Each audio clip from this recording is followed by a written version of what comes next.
you know, to answer your question in terms of especially a Lancelot, like I feel like there has been a little bit of a fall off for Lancelots in at least from what we've seen in the Philippines, but we'll see how it plays out. We're jumping into the land of Dawn. Ladies and gentlemen, welcome to game number 2 here, TODAK versus FALCON Esports. We're going to see how these compositions fare against one another and if they clash or not. I mean, for the moment, it does seem like Falcon has an upper edge in the sense that they can go for these really early game pickoffs with the Selena, with the Lancelot as well. But from the flip side, already Yellow Flash getting chunked down there. Really aggression here, cutting those waves. So Yellow Flash going to be there. But wow, look at Moon as well. He must have taken, oh, the flame shot, not going to connect. Had to flicker out too. So taking quite a beating here in the mid lane to start with. This is some good plays. Falcon sees, oh, they are trying to chunk out Esmeralda very early on, lose us out their initial wave so that Thanos can hit level 2 because he's strong at level 2, but then they press mid and they might even get a kill onto 4Maze. Can they get it? Oh, man. But it's close, guys. It's super close. I mean, look at the aggression that Falcon is putting onto the members of TODAK. I mean, 3 members already forced recalls in, the first few minutes? And this is exactly what I was mentioning. This is not a regular Selena. This is Justin Selena. So we'll see how that pans out now that we are going to start setting up for the next neutral objective, of course, in that turtle. Yeah, and going back to the point of Lancelot, right? Lancelot, I just feel like he can still do some pretty crazy things, but overall, it takes that certain situations for him to really kind of pop off to an extent, but at the same time, you know, you can actually make quite a few plays with the Thorn Rose, the Phantom Execution, and kind of finesse the other team if you're able to pull that off. But this is going to be a tough one, I feel like, for Falcon. And right now, Naomi scouting out Yumes here. Now, as you mentioned, Turtle's going to be up here shortly. We'll see how they play this one out. I think they have to take their time here. I'm guessing that TODAK is realizing that they don't have as much pressure as they would like to, and now these earlier rotations coming in from Falcon, knowing that they are top side strong, will take advantage of the situation. Now Turtle gonna be low. There's a Phantom Execution. It's gonna be secured here by Momo. First turtle of the game going to the hands of TODAK. Also first blood, this time by 4Maze, and they get this small lead here actually. And you know, we're talking about turtles, right? Turtle objectives early on. We've seen it before where teams have all 3 turtles, let's say the entire game, and they can still fall short. But these minute shields that they get, I mean, these little bit of advantage can play a part here, especially with the lineup that they have. And I want to make a point too, just a side note here. We're seeing one of the Transformer skins in this game. I love it. It's so beautiful. But like on that note about Turtle, I think it's important if they use it to their advantage. I mean, taking Turtle is great. You do get a little bit of gold and so on and so forth. But if they can't utilize it in terms of pickoff, in terms of team fight, I don't know how much they can extract from the huge potential that actually a Turtle can give you. I mean, look at this right now. They're bullying the jungle here because Ken, I mean, that's what they have to do, right? Momo, he's so tanky, especially this early on. We're only 3 minutes in. But he actually just goes into the jungle when he wants, and that's kind of the strength of Barrett's. At the same time, you have the Daytona's Welcome, right? You can kind of pick a target out, especially if you can find the right target. So this could be an advantage for TODAK, but right now, little skirmish comes off here into the river, but nothing going to commence out of that. This was a risky play by Falcon. I mean, understanding that TODAK did pick up the Valentina, I do understand that Naomi using this Akai is like a huge OP here, but that has to wait. All right, now again, Naomi popping the Hurricane Dance. They're not going to find a kill just yet. Ken could be in trouble. Into the jungle he goes. Now Chico just playing around here on the border. Naomi going to take quite a bit of damage. Yumes goes in with the Circling Eagle and finds one here. Another one on the board for TODAK. Oh, finally, the kills are coming through. TODAK has been like playing through. Oh, wait a minute. A little missile arrow action right there. Chiku, goodbye. You got to watch out for those arrows. And Justin lands another one here. Now Turtle going to be up. Justin has been pretty accurate, I feel like, with these missile arrows. And this could give the sign for Falcon Esports to take the turtle here. Momo, though, just around the corner, who's going to grab it? And they do. Falcon grabbing this turtle of the game. Momo could be in trouble here. Gets the Thorn Rones. That's going to be a kill over to Yellow Flash. Such huge cover coming in from Yumes, though. I do understand that he can do a bit more. But in the sense, he's so good at being able to communicate. The synergy from the side of TODAK is definitely there. Just, oh, wait a minute, what's going down there? Who got taken down? Chico, what happened? Yep, he got caught out by Naomi once more. Naomi is just doing so much work. They're very proficient Akai players, I have to admit here. Doesn't matter who's playing it, somebody is going to catch Chiku, and you don't get to see that very often. But now TODAK, I think they have to make a decision right now. How are they going to maneuver? Because they can't seem to use the pressure that they create and the early rotations that they make through the mid lane to actually capitalize on it. Oh my goodness, again! Wow, Can't this guy miss an arrow already? I'll tell you what, he's got the accuracy here. Formé is actually doing quite a good job here, going against 1 versus 3. The rest of the team's going to show up here. Justin has to go back, gets the guiding wind out, and that is quite a performance so far from Formé. He also had the Vengeance earlier. Still going one-on-one here with Yellow Flash, showing his dominance. He's saying not today. Wow, that was huge for the side of Formé. I mean, what 3v1 situation being able to get out with the guiding wind given to them by Yums? This was one of my main questions, right? I understand the Thamos was buffed in the current patch, and how does that fare against the Esmeralda? Would you normally see the Thamos winning lane or the Esmeralda? Well, in the early stages, yes, Thamos would win the lane until Esmeralda is able to get the first 2 items in her kit. Oh, they missed her armor, almost hit again. Moon, I mean, Moon, he's walking. The thing is, when you're thinking of a pro player walking in straight lines, most people, and especially for pros, would assume instantly, oh, you're going to juke it. So walking in a straight line really freaks them out. It's rather frustrating. And this is, maybe this is the new eternal battle here with Thamos and Esmeralda, but now the rest of the team going to go ahead and focus in the mid. Turtle's going to be up again. This is the 3rd one of the game. They could be looking for initiation as Naomi pops the Hurricane Dance. Meanwhile, gotta watch out for Moon too. Circling Eagle's gonna come out. Ken could be in trouble here. Daytona's welcome. It's gonna get eaten up. Momo finds a target. There's a kill going over to Moon. Yellow Flash is actually gonna be in trouble here. Gets Retribution taken down by Momo. And this is gonna be a nice sign for them to go ahead and take this turtle for the game. That's what I was mentioning before. I mean, I told you guys, right, earlier on, I was like, Falcon made a huge risky play, bringing out the Akai in the game, understanding they are going against the Valentina, because that deadly spin was just so huge for them to be able to take 2 members from the side of Falcon down and give them enough space, give them enough momentum to be able to take the next objective on the board. So that is 2 turtles to the side of TODAK, and that's not just stopping there. They're going for another turret as well. Yeah, right now another arrow is going to go ahead and land here.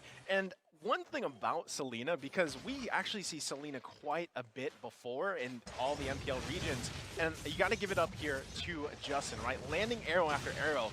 Does that eventually fall off as the game goes on? Because it's very strong early on.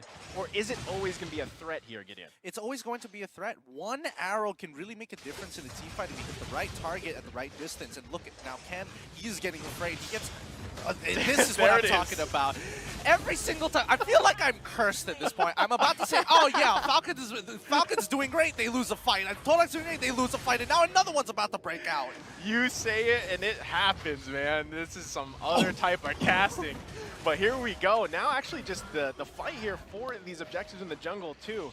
And time after time, Justin finding the targets. If he can continue to do that through the game, they're going to be a nice position here to possibly take game number 2 from TODAK. But again, we saw the items a little bit ago, and notice there is a minor gold advantage here for TODAK. Is their scaling here for this game a little bit better than Falcon?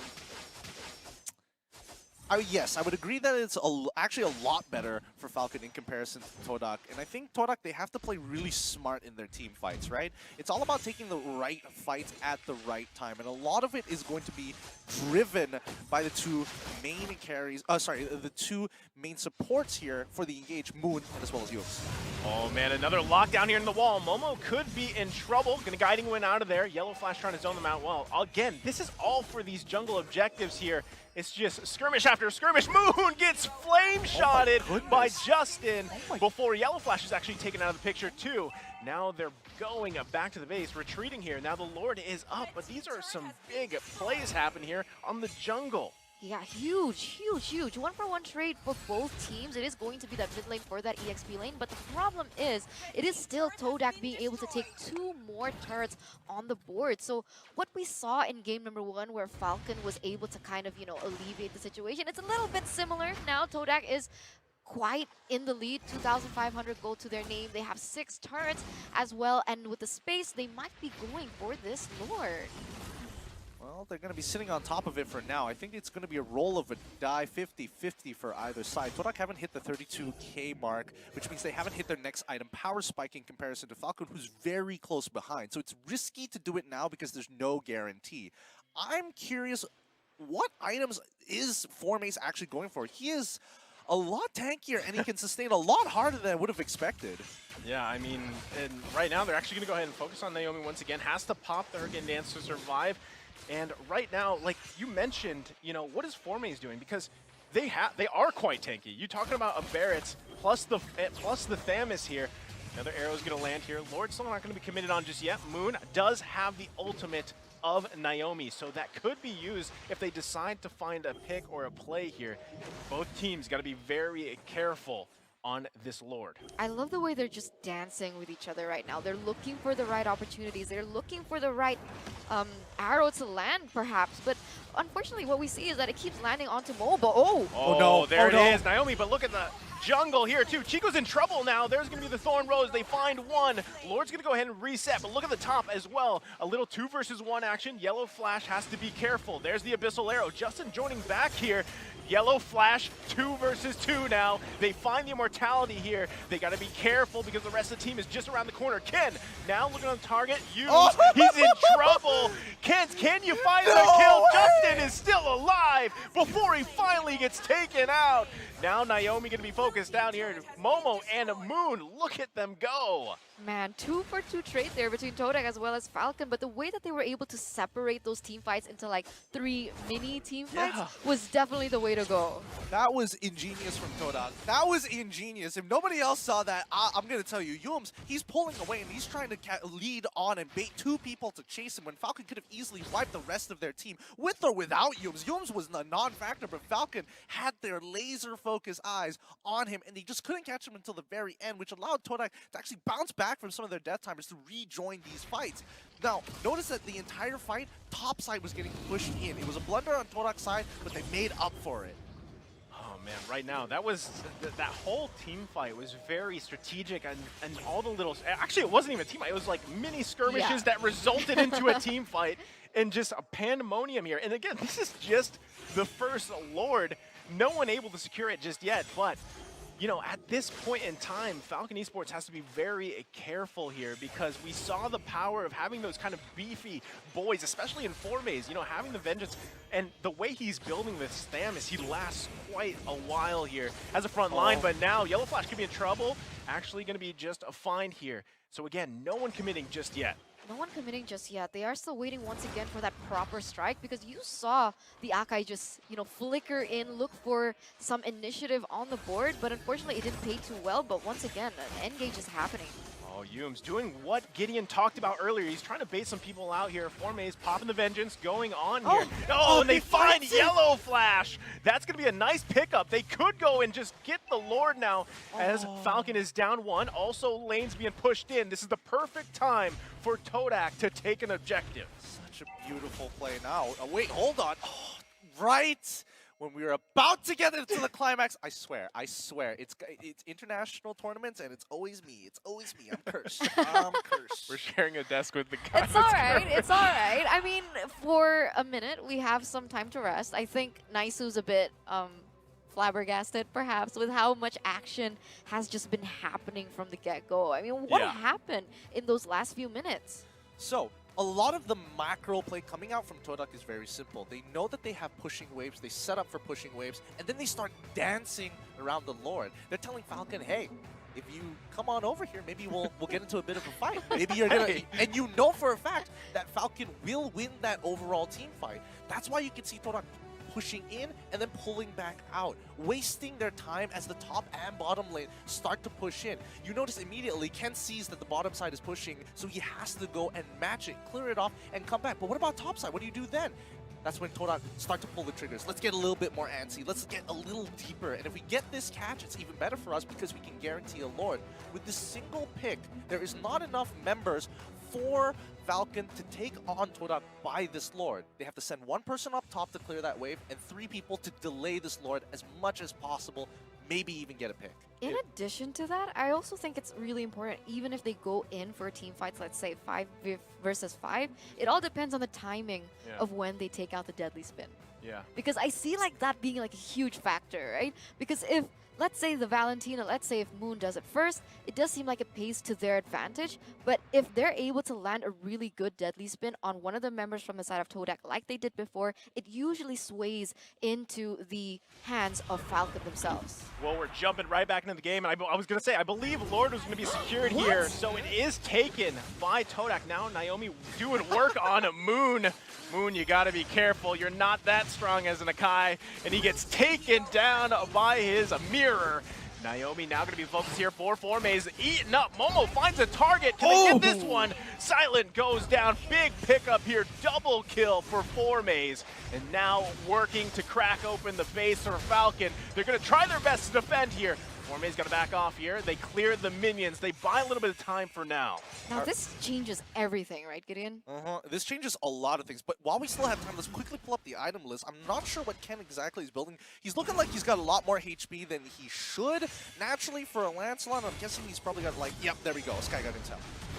And right now, they're going to go ahead and get this middle turret. It's actually still standing, but the Lord's going to be up top. They get the flicker out too.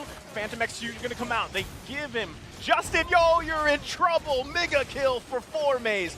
Now the base exposed here as the mid turret's going to go down too. They have to take out this Lord to buy some more time. They're minus Justin. That's going to be a tough one for Falcon Esports to defend, but so far they're doing it. Luckily, they still have the carry, right? We doubted this pick in the drafting phase, but this is exactly what a carry can do, right? If the Lord does come into their base, if the Lord does siege, the carry does have that possibility. But what I'm worried about, in a sense, is that the carry is lacking so much in range. If we compare it, let's say, to the Popple and Koopa, like TODAK, they have the siege, but what does Falcon have to be able to give them an edge in terms of that range problem? Well, I think it's space. There's I think a lot of it has to do with the space. But now looking at the items, we're noticing. Oh my goodness, Ken went with a full tank build. He's got no damage. He's got no damage whatsoever. He's got Curse Down. He's got Twilight Armor. Okay. He's at least he has a Thunder Belt, which gives him some form of true damage and actually works in favor with his max HP. But he knows for a fact that he's going to get bursted out relatively quick, so he'd rather go with this for the safer route to try and take on Chiku. Right now, they're actually going to look at the potential here from Moon. So they're actually going to go ahead and get that heavy spin out now. And so they're down that, but still, there's some potential here for TODAK to push in. Actually, they're doing quite a good job at keeping them from resetting, too.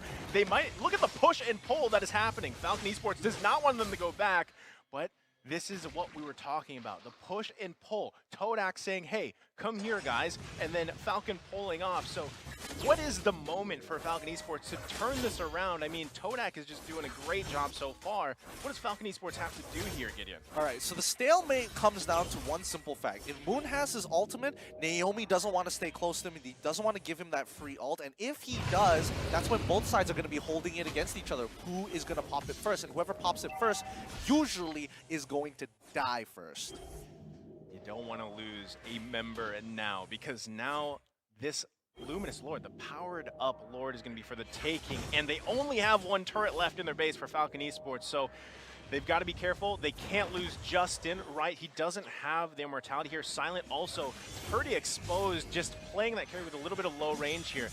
They're going to go ahead and poke just a little bit, but again, look at Formaze, able to just zone out Ken here. No one wants to give the go signal on the Lord just yet. Look at the damage, though, coming out from Silent. It could be beneficial here. Formaze once again going 1 versus 2 in the mid lane. They might actually go ahead and start up this Lord for now. Yep, but notice, top wave, it's building up. It's going to happen all over again. Oh, the Abyssal Arrow is going to land. Falling Star Moon's going to come in. Can they get the immortality from Yumes? He actually flickers out and he's okay. Moon finds the immortality here, and that's the response. But Moon grabs that one. Lord's going to get taken out. It's secured here by Ken with the Retribution, and now they're turning around. Naomi's got to be very careful. He's got a little bit of regen. Justin goes and goes down here. Moon, nice pickup there. Another immortality is going to be popped. Can they follow it up on this? And they fall here, 3 down. for Falcon Esports. Oh no, they have the Lord in their hands, but unfortunately they were forced to lose 3 members in there at the same time. And now what is going to happen here? It seems like TODAK, they're going to push for the end perhaps. Oh, they're looking for the kill angle right here, but they're going to notice very quickly it's not going to be that easy. Oh man, right now, Silent, they're actually focused on. Look at the damage from Moon! He's actually going to force him to go back, but Naomi, you can't do much. Silent? And this could be it. TODAK taking game number 2, evening it out to 1-for-1. No.